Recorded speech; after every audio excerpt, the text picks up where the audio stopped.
So today we are continuing on my series of Did the Right Film Win, where we're looking at the animated Oscars and going over each of the nominees and seeing if I think the right film won. This video we're on 2010, and this one is problematic for me because I really love the movie Tangled. And I think it is such a beautiful movie. I think it's a really creative movie. It was one of the first movies that Disney did for 3D, and it was really expensive to make because of the 3D elements. Having the lanterns in 3D, when I saw it in 3D, I was so blown away by that scene in particular. But I really like the character of Rapunzel. I think she's really funny. I think she's very vulnerable and very human. She's not a complete damsel in distress, but she's also not a complete warrior girl. I think she's a really interesting middle ground between like an Aurora and a Mulan. I think she's this interesting middle person. And I really like Flynn. I think he's funny. I think he's vulnerable. And also I think it's the first romantic comedy that Disney ever tried to make. And I like the banter between the two. I like that they have an actual real relationship where they have conversations and they talk, and their relationship builds, I think, pretty authentically. I think the villain is amazing in Tangled. I love Mother Gothel. She's so manipulative, and the idea of having a mother be so selfish and so manipulative is really, really, really scary and really good. I mean, it's just... So it's hard for me to see Tangled not get nominated. I like the songs, and a lot of people don't like the songs, but I like the songs, especially Mother Knows Best. I think it's a great villain song. Overall, I just think it's such a satisfying... It's my fourth favorite Disney film, so I love it, and it would be my choice for 2010 by a pretty large margin, actually. But I haven't, as a rule, I haven't talked about films that weren't nominated. I also really like The Secret World of Arrietty, that was also not nominated. Talk about the ones that were nominated. Okay, so the first film that was nominated is called The Illusionist.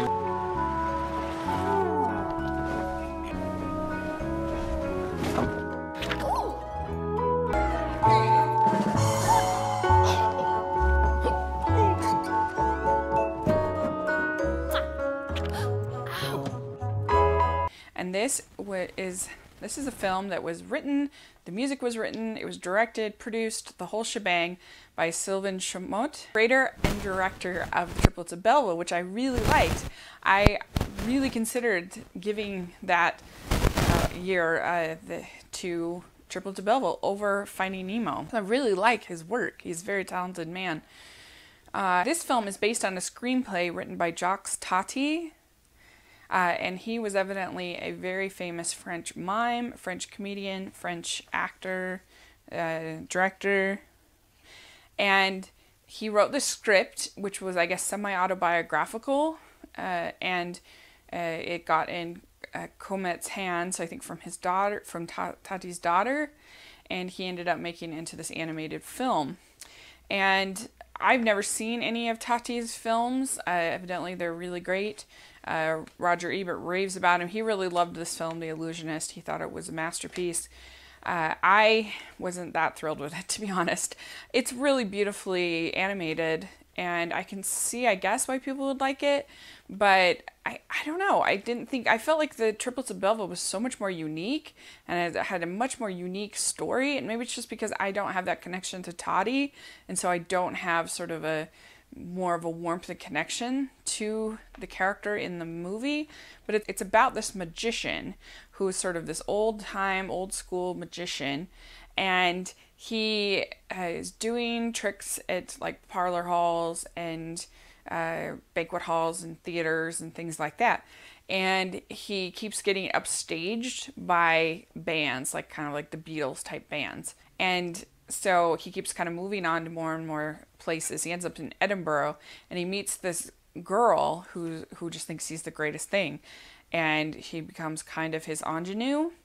And he starts kind of taking care of her, and he just loves that adulation so much that she gives him. It's not really like a sexual relationship or an inappropriate relationship. He sleeps out on the couch and she's in the room, but he buys her a lot of gifts because he just loves that sense of awe that she has for him. And it just sort of is about his sort of downfall as a character. He goes to just increasingly smaller venues until he's actually doing magic tricks in the display window in a store. So it's very sad. It's very tragic. It's very sad. And of course, like, the adulation of the young girl can't last forever. And that's also sort of the tragedy of it. And I don't know, I just didn't think it was that engaging. There's almost no dialogue, and there's almost all the shots in the film are like far away shots or long shots, and so you don't get kind of close up to the illusionist that often, so that you can kind of see his face and see his emotion and really get a feeling for what's going on in him. I didn't feel like I knew him well enough to be that sad about what was going on. I didn't have enough connection to him. And I don't know, I just felt like there's a long section where she's like making soup and she delivers it to all the other people in this apartment building. I don't know, I just didn't think it was that great. It didn't do it for me. But then the next film that we're going to talk about is How to Train Your Dragon.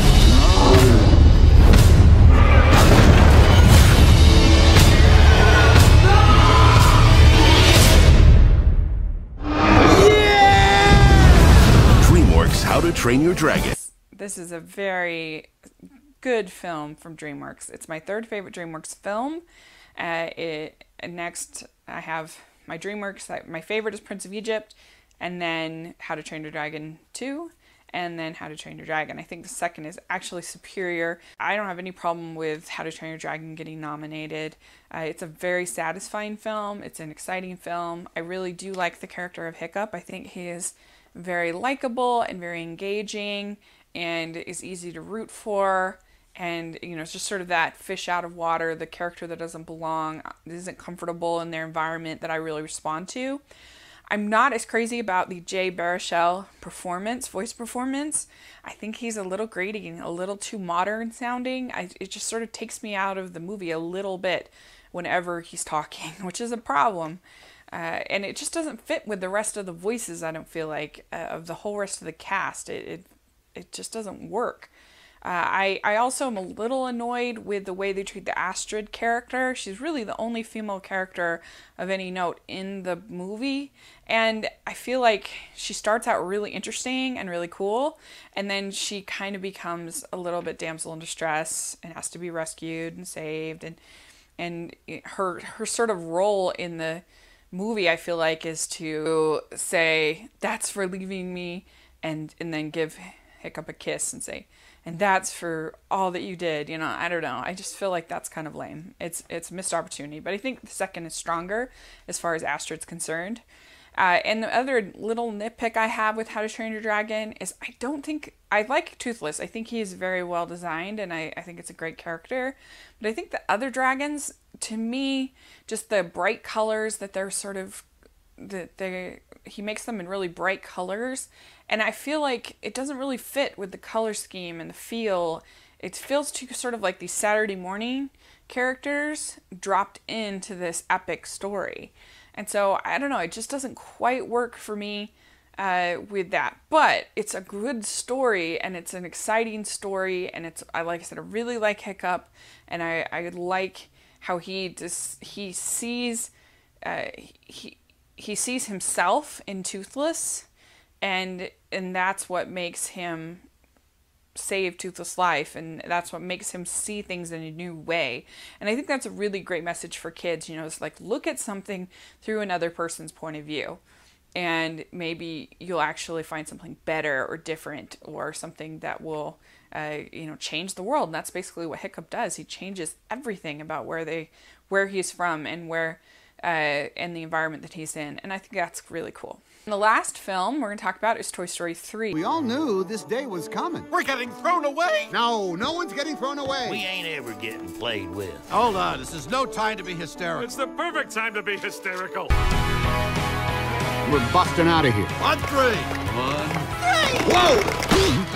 to infinity and beyond. I just barely reviewed this for my Pixar series on my blog. Definitely, I'll put a link down. You want to check out that review. And I think one of the cool things about Pixar is if they're going to do a sequel, they're going to make it a completely different genre. So they're not just going to keep recreating the first film. They're going to make it a totally different genre. In the Toy Story films, you have a buddy movie as the first one. In the second one, it's sort of an action-adventure movie, and then the third one is a prison escape film. So it really sort of harkens back to The Great Escape, The Dirty Dozen, these kinds of films. And in this film, Andy has grown up, he's going to college, and our team is determined that they're going to stay together because they are a family. And I really like that feeling of family that you get in this film. And so they all end up at this daycare, and it turns out that the daycare is run by this man named Lotso, and he is quite the beast. He's very, very bitter, and he's the kind of person that he will trick you into thinking life is good unless you don't agree with him, and then he'll make your life awful. And so he's a really, really, really disturbed, scary villain. And most of the movie is various set pieces that they have to kind of escape, whether it's escaping from the daycare or escaping from the garbage dump or different things like that. And Woody does get separated for a time and meets this girl named Bonnie, and he meets all of her toys. There's a ton of characters in this film, and it just shows you can have a lot of characters without the film feeling cluttered. Like, it didn't feel like I didn't feel overwhelmed. I felt like I got enough time with everybody and that I needed to get without sacrificing our key characters. And I really think that they have a lot of guts in this film. It's directed by Lee Unkrich, and to put your characters, your lead characters, in such peril and to come so close to the end is super gutsy. And it is completely enthralling, and my nieces hate it. It's too much for them. So it's something to consider when looking at this film, is it really made for children? Is that too much? Like, the incinerator scene is super intense, and it's hard at least for my nieces to take. They didn't like it, and they don't like it. So, I don't know, it's sort of a weird thing for me a little bit. Like, I think it's very compelling, but I can totally see their point of view as well. There are some nice comic relief thrown in, thank goodness, with the Michael Keaton as Ken character. It's hilarious. That's really, really funny. There's also some good sections at Bonnie's house, with their sort of a little thespian society there at her house, which they put on these plays, which is really funny. It also deals with sort of the dark side of being a toy, which was really kind of cool and interesting and bold of them. You know, that basically, like, Woody and Buzz, they never age, if you think about it. So it would be sort of a horrible life. I mean, never change, never age. And the only reason that they would age is if they're thrown away and destroyed in some way, like an incinerator. And so, you know, that's pretty interesting to think about. Really like the message of family through the whole thing, and that they won't give up on each other no matter what. And that's just a great message. And I think the ending, yes, some people feel like it's too emotional, it's too over the top. But for me, it's like a nice closure to the whole story of Andy and Woody.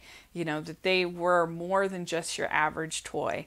That it's a chance for Woody to say goodbye to Andy and a chance for Andy to say goodbye to Woody. And I don't know, I feel like in today's world where kids have, you know, where teens and young adults and kids in college have toys and collect things and go to Comic-Con and stuff like that, I don't feel like it's that out of the ordinary for Andy to sit down and play with the toys one last time that he loved growing up. But to me, that seemed authentic, and I believed it. And it was just a nice moment to sort of say goodbye to that chapter of the story. Overall, the animation is gorgeous. It looks lush and bright and colorful and very real. And for me to think a movie is perfect if my nieces hate it.